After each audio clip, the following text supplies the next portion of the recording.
Hello everyone, welcome to business statistics class. So in today's video we will see the new topic, that is variation or dispersion. So we had seen in frequency distribution, though the values cluster around the average, most of them differ from it. That is, there will be slight variation between the values. So in some distributions that difference may be less, whereas in some other distributions the difference may be more. So therefore the property of deviation of values from the average is called as variation or dispersion. So different frequency distribution show different variation. So consider an example.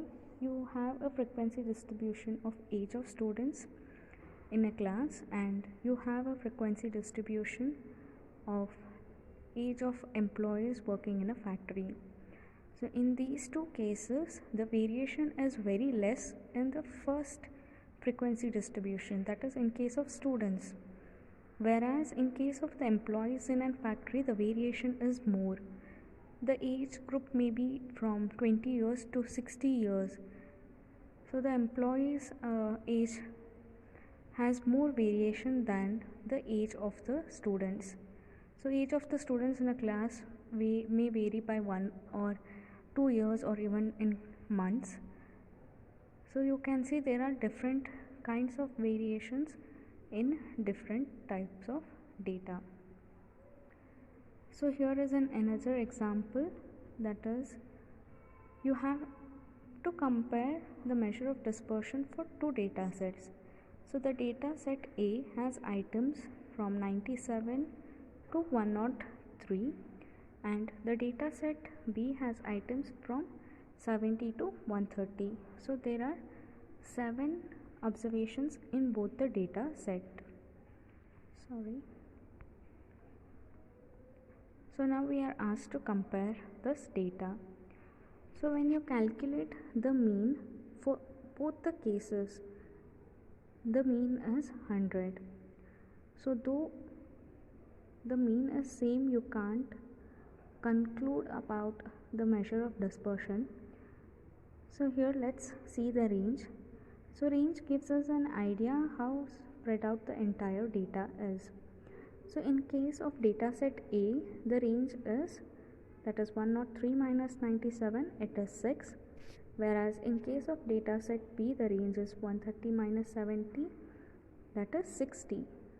So highest minus lowest value in a data set is the range.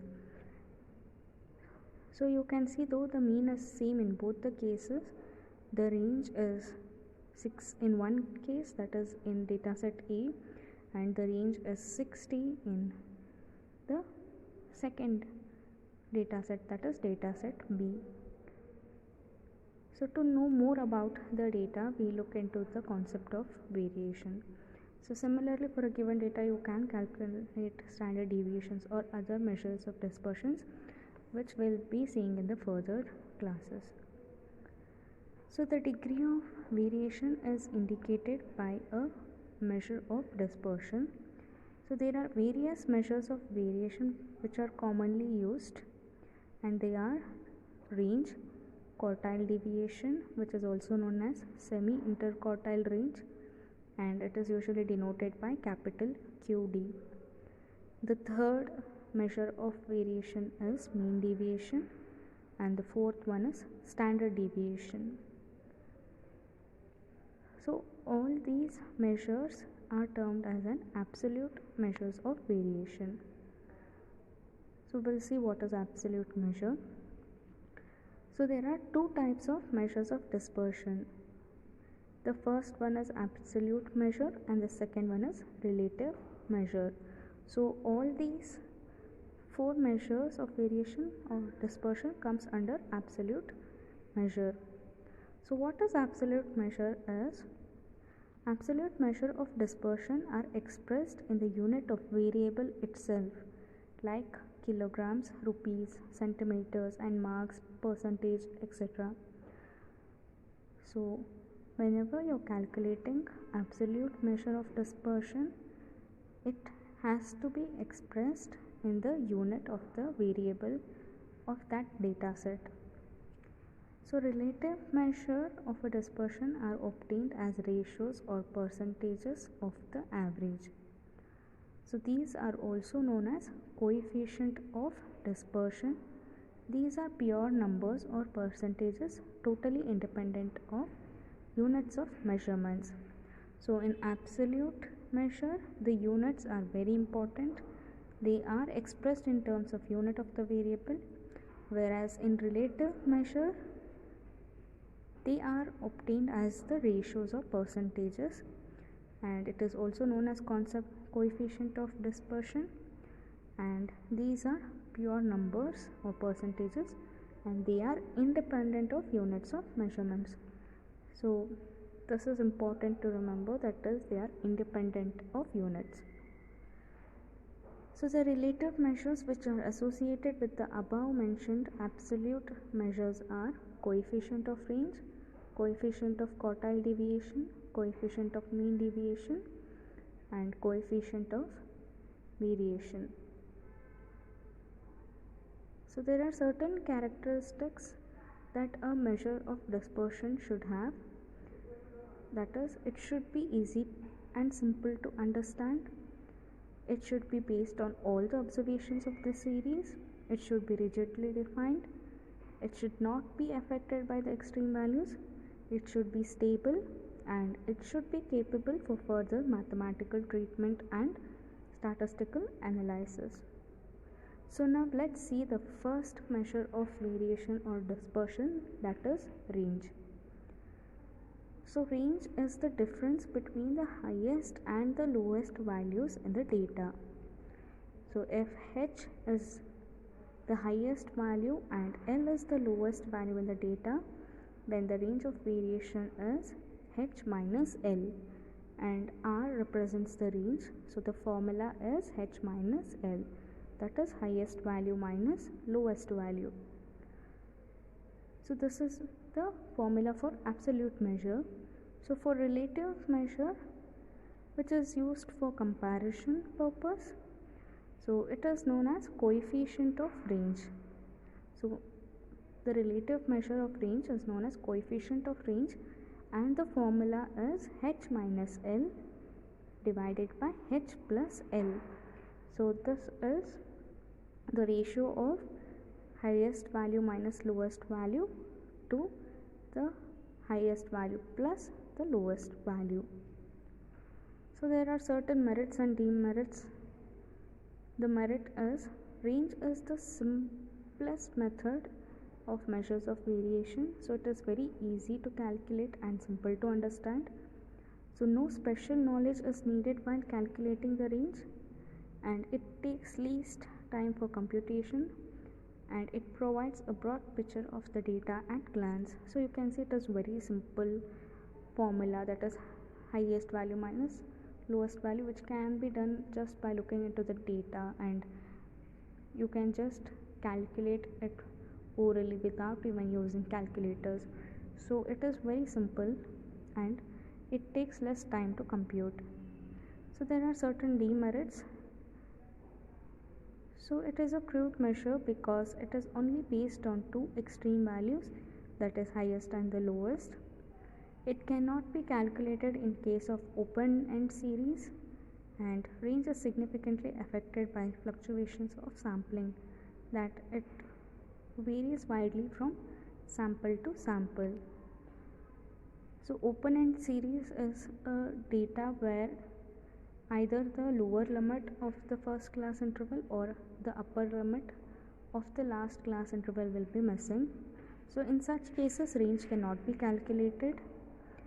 Also, it depends on the sampling method, and according to the sampling, the range is varied. So range is significantly affected by the fluctuations of sampling. So now let's see the problems. So the first problem is for the ungrouped data. The question is, calculate the absolute and relative measure of range for the following data. So the data is weight of newborn baby and it is in kgs.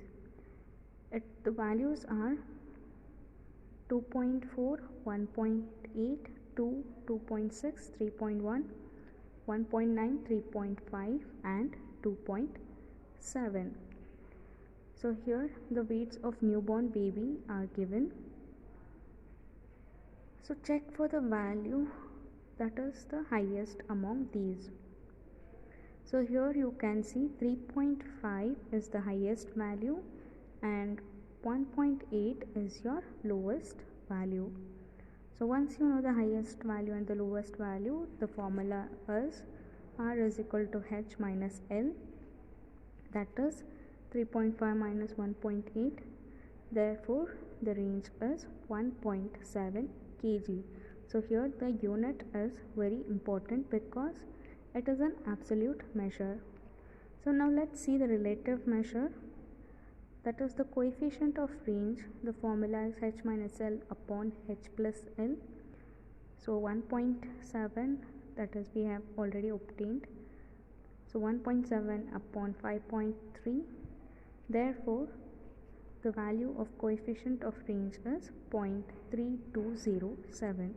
And note, coefficient of range has no unit. So here you shouldn't write the unit of measurement, that is kg, because it is an relative measure. So only for absolute measure you are supposed to write the units. So these are very simple problems. The second problem, you guys work it out, that is find out the range and its coefficient of range in the following data. And the data is 96, 180, 98, 75, 270, 80, 102, 100 and 94. So just like the first problem, find out the highest value and lowest value and you will get the value of range and calculate the coefficient of range. So suppose here the units of measurement is not mentioned. In such cases you can write R as dash units or some value of units, but in case of coefficient of range you are not supposed to write anything in place of measurement. So now let's see how to calculate range for discrete data. So the third problem is find out the range and its coefficient of range in the following data. So here the size is given, that is 3, 4, 5, 6, 7, 8, 9 up to 10, and the corresponding frequencies are given 35, 30, 20, 10, 6, 3, 2, 1. So in discrete data the formula remains the same in both the cases, for absolute and for the relative measure. So here the frequencies has nothing to do in the discrete set of data. So look at the size, the highest is 10 and the lowest value is 3. Therefore the range is 7 units because the unit of measurement is not defined. So you just write it as units. So the range is 7 units and the coefficient of range is, substitute the values in the formula, that is highest minus lowest value upon highest plus lowest value. So the answer is 0.54. So this is the coefficient of range. So for a given discrete data, the formula for both the cases is same. So check for the highest and lowest value in the size, not in the frequency, and then substitute in the formula. So now let's see how to calculate range in case of continuous data.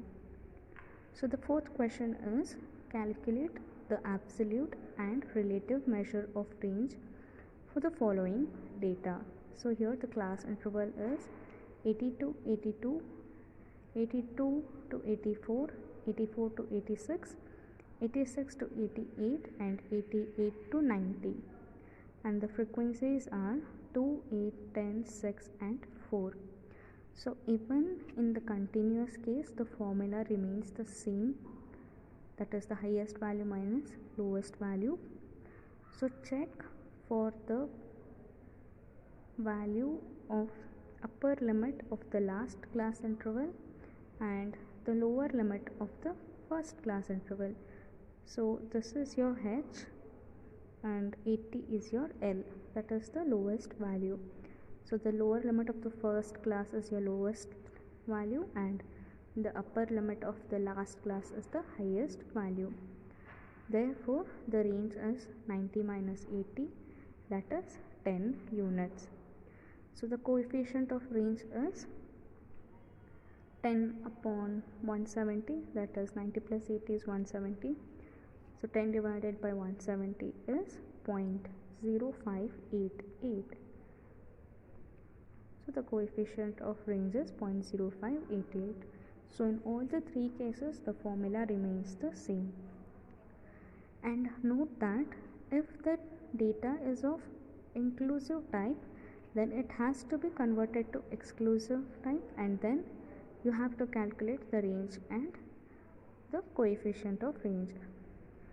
So suppose this class interval was from 83 to 84 and 85 to 86. That was in case if it was inclusive type, then it has to be converted. And how do you convert is, see the difference between the upper limit and the lower limit of the class intervals and divide it by 2, and the value which you get you have to add and subtract in the upper limit and lower limit respectively, which we had seen in the previous classes. That is how to convert inclusive to exclusive type.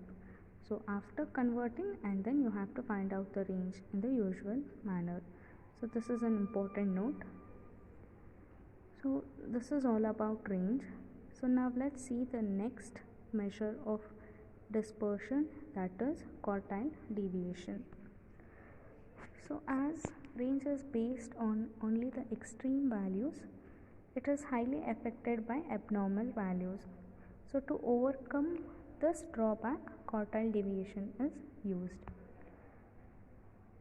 So the quartile deviation is obtained as half of the difference between the upper quartile and the lower quartile, and the formula is QD is equal to Q3 minus Q1 upon 2.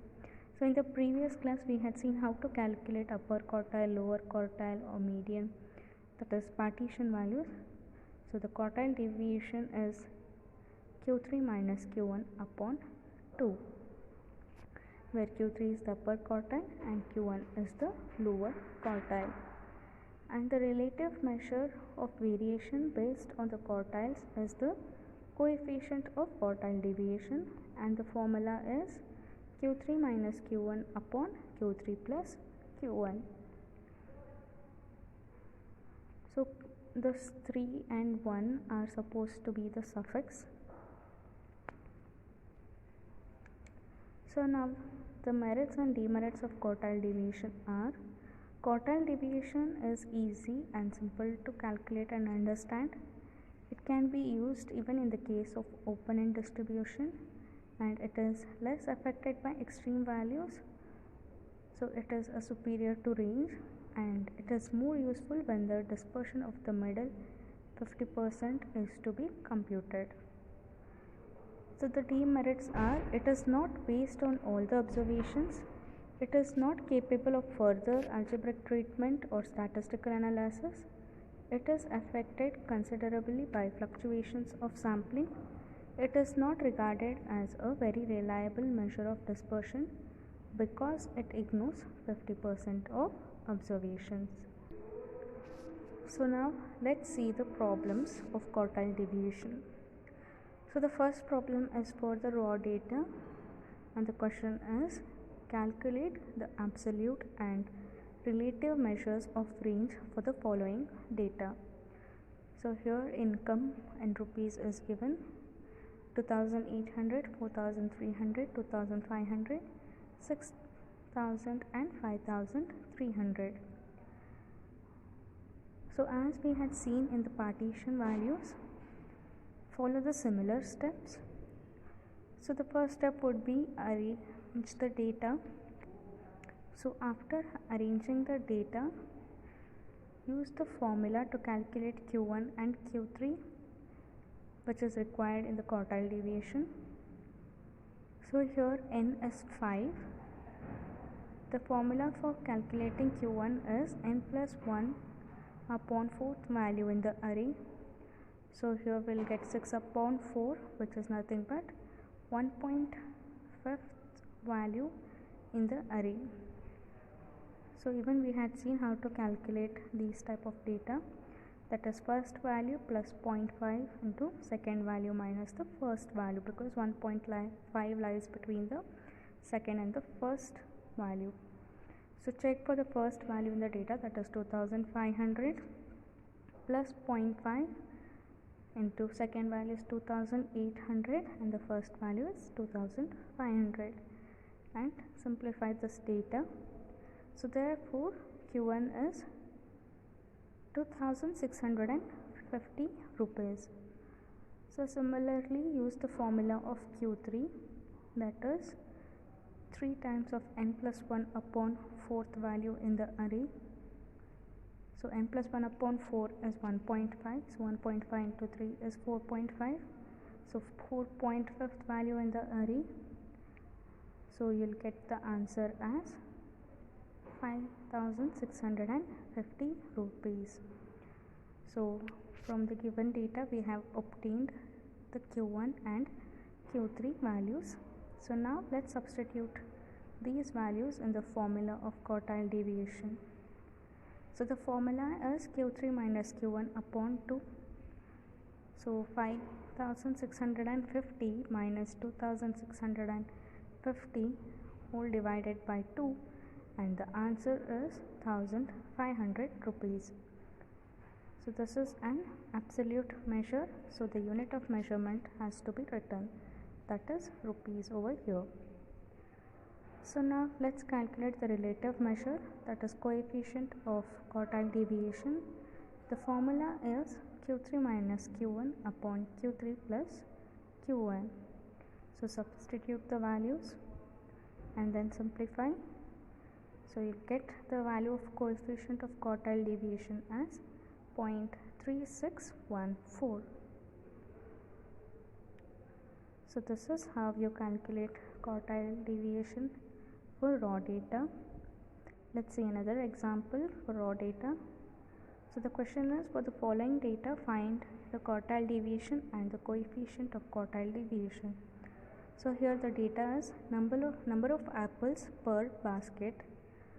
So the values are 36, 43 and up to 36. So follow the similar steps.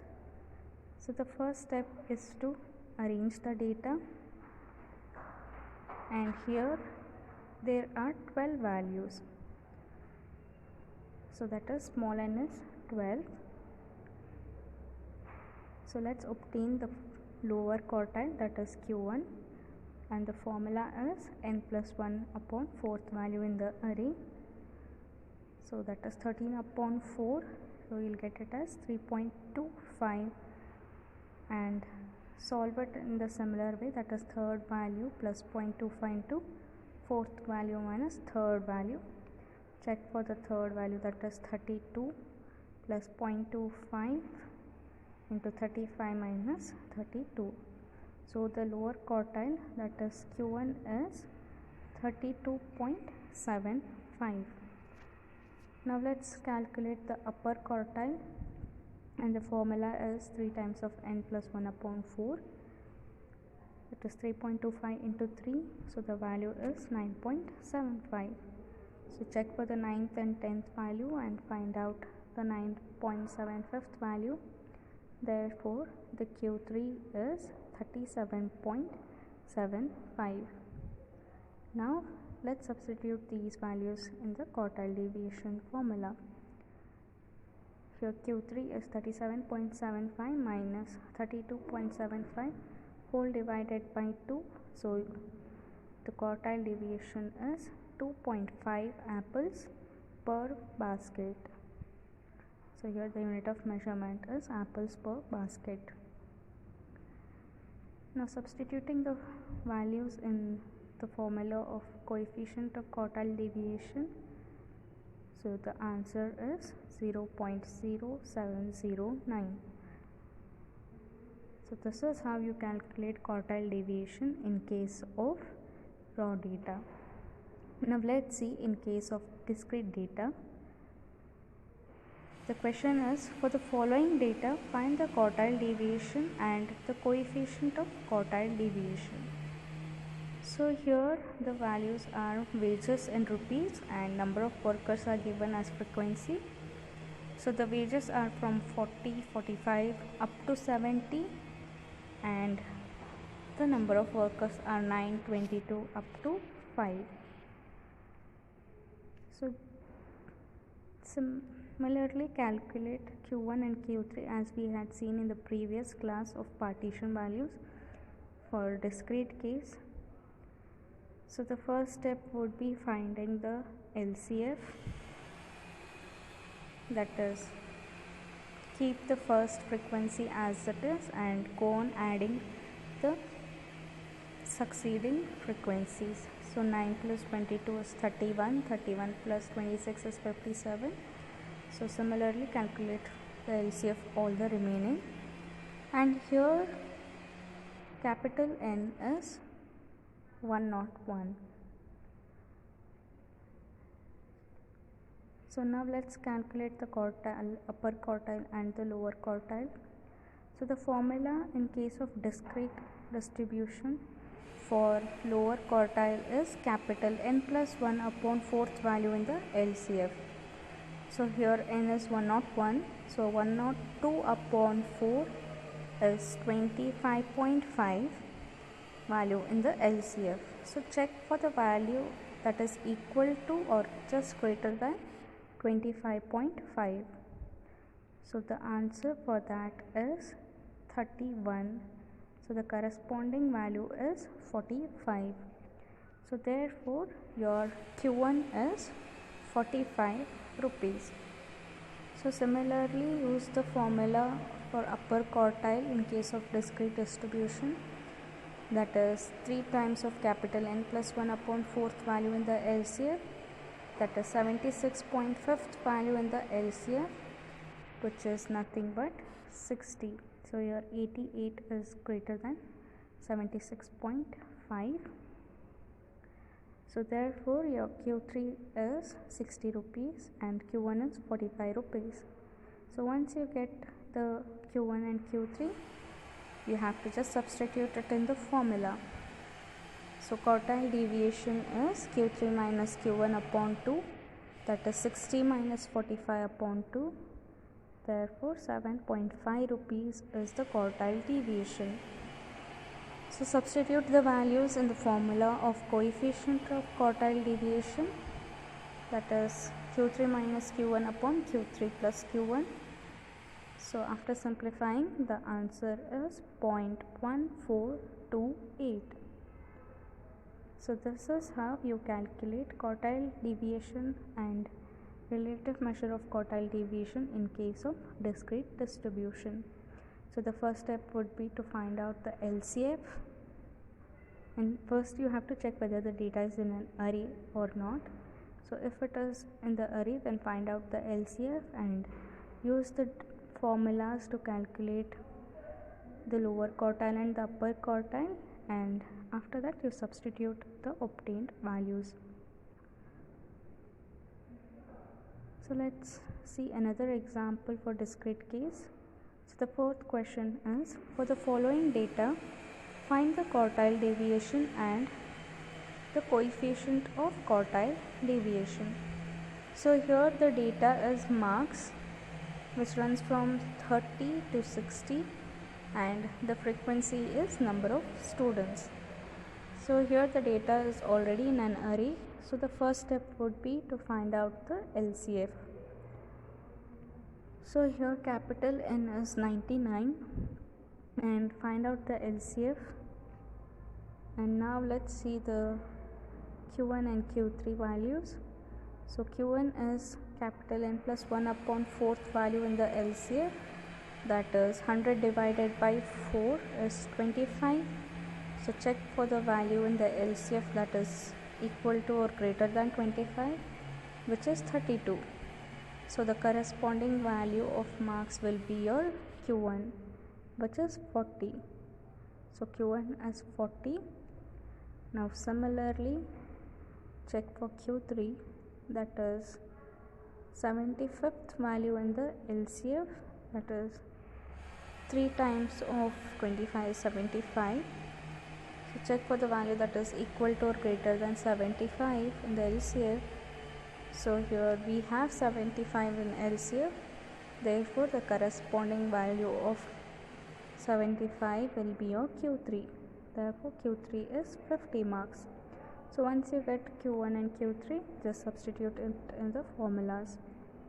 So therefore the quartile deviation is Q3 minus Q1 upon 2, that is 10 upon 2 is 5 marks. So similarly substitute in the formula of coefficient of deviation, that is Q3 minus Q1 upon Q3 plus Q1. After simplifying, the final answer is 0.111. So this is how you calculate quartile deviation and coefficient of quartile deviation in case of discrete data. So now let's see how to calculate in case of continuous distribution. So for the following data, find the quartile deviation and the coefficient of quartile deviation. So here the class intervals and the frequencies are given, and the class intervals are from 0 to 10, 10 to 20, 20 to 30, up to 60 to 70, and the corresponding frequencies are given. So this is an exclusive type of data, so there is no need of converting. So find out the LCF, and here n is 100. So in the previous class again we had seen how to calculate the upper and lower quartile in case of continuous distribution. So use that formulas and find out Q1 and Q3 values, and then substitute it in the quartile deviation formula. So the formulas in all the 3 cases, that is discrete, continuous and ungrouped data, the formulas for calculating quartile deviation and coefficient of quartile deviation is the same, but the method of obtaining the lower and upper quartile varies. So let's see for one example. Here let's calculate the lower quartile first. So for Q1, n by 4, that is 100 by 4 is 25th value. So check in LCF for the value that is equal to or greater than 25, which is 35. Therefore the corresponding class interval is your lower quartile class interval, that is 20 to 30. So once you obtain the class intervals, then find out the values of L, C, M and F. So here L is 20 and C is the width, that is 30 minus 20 is 10, F is 20 and M is 15. So once you know all these values, substitute it in the formula, that is Q1 is, that is the first quartile or lower quartile, is L plus n upon 4 minus M into C whole divided by F. So substitute all the values, and therefore you get Q1 as 25 units. Now let's calculate for the upper quartile, that is third quartile, Q3. So here to obtain the class interval of Q3, find the value of 3n upon 4, which is 75th value. Check in the LCF. So the value that is equal to or greater than 75 is 83, and this is your Q3 class interval. So 40 is your L, 18 is your F and 65 is your M, and the C, that is the width or the size of the class, is 10. So now substitute it in the formula, that is L plus 3n upon 4 minus M into C divided by F. and you'll get the Q3 as 45.555 units. So once you obtain the Q1 and Q3, substitute these values in the formula of quartile deviation. Therefore, the quartile deviation for the given problem is Q3 minus Q1 upon 2, which is 45.55 minus 25 divided by 2. Therefore, the quartile deviation is 10.27 units. Now substitute the values in the formula of coefficient of quartile deviation. So you'll get the answer as 0.2912. So if you are perfect with calculation of lower quartile and upper quartile, then finding quartile deviation and coefficient of quartile deviation is very easy. So just remember these formulas. So now let's see another example. For the following data, find the quartile deviation and the coefficient of quartile deviation. So here the marks of the students are given, and the first class interval is 0 to 19 and the second one is 20 to 39 up to 80 to 89, and corresponding frequencies are given. So here note that this is of an inclusive type of data. So the first step should be to convert inclusive type of data to exclusive type of data. So here the difference between the lower limit and the upper limit is 1. So divided by 2, so you will get it as 0.5. So subtract 0.5 from the lower limit and add 0.5 to the upper limit in each class interval. So the values would be minus 0.5 to 19.5, 19.5 to 39.5, up to 79.5 to 89.5. So now we have converted inclusive class intervals to exclusive class intervals. So after converting, the next step would be to find out the LCF, and here capital N is 102. So let's calculate the Q1 value. So here to obtain the Q1 class interval, the formula is N upon 4, that is 102 upon 4 is 25.5, and check for the value that is equal to or greater than 25.5, which is 46. So the corresponding class interval is your Q1 class interval, and find out the values of L, C, M and F and substitute it in the formula.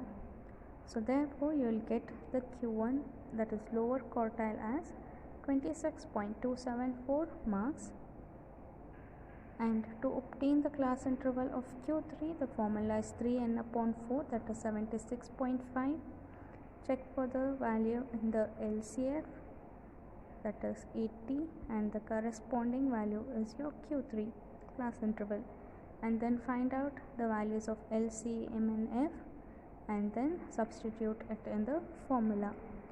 So therefore your Q3 value is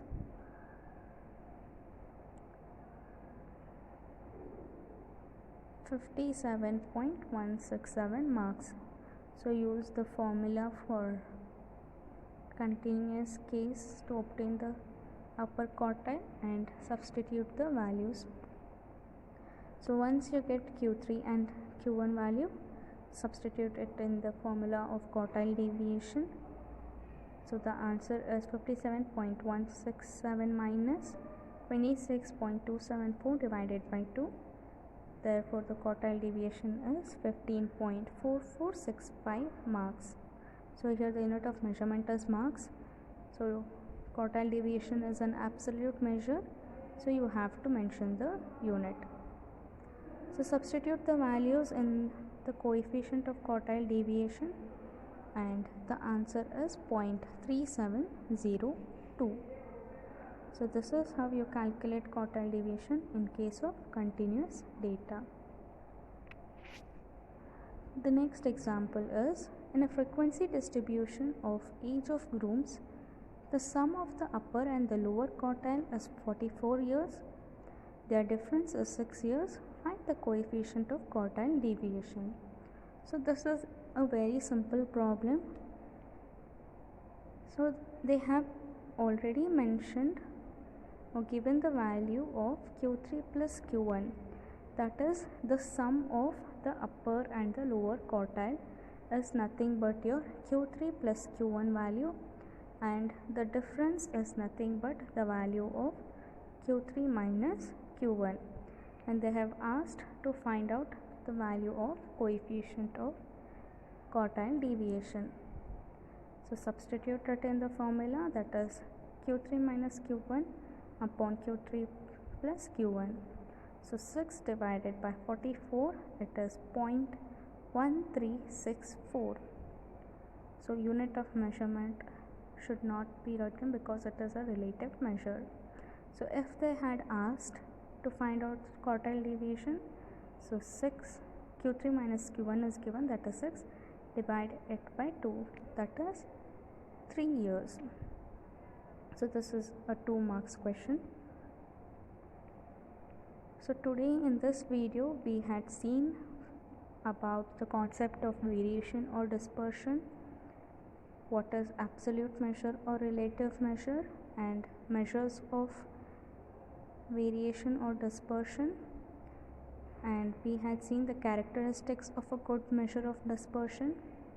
We had seen what is range and what is coefficient of range, and problems related to this in all the 3 cases, that is raw data, discrete data and continuous data, and the formulas remain the same. And we had seen what is quartile deviation and coefficient of quartile deviation, merits and demerits, and problem related to absolute and relative measure of quartile deviation in all the 3 cases, that is in case of ungrouped data, discrete data and continuous data, and the formula remains the same. The only difference in the calculations would be the formulas to calculate the lower quartile and the upper quartile. So in the next video we will see the next measure of dispersion, that is mean deviation. So practice more problems. So that's it for today's class. Thank you.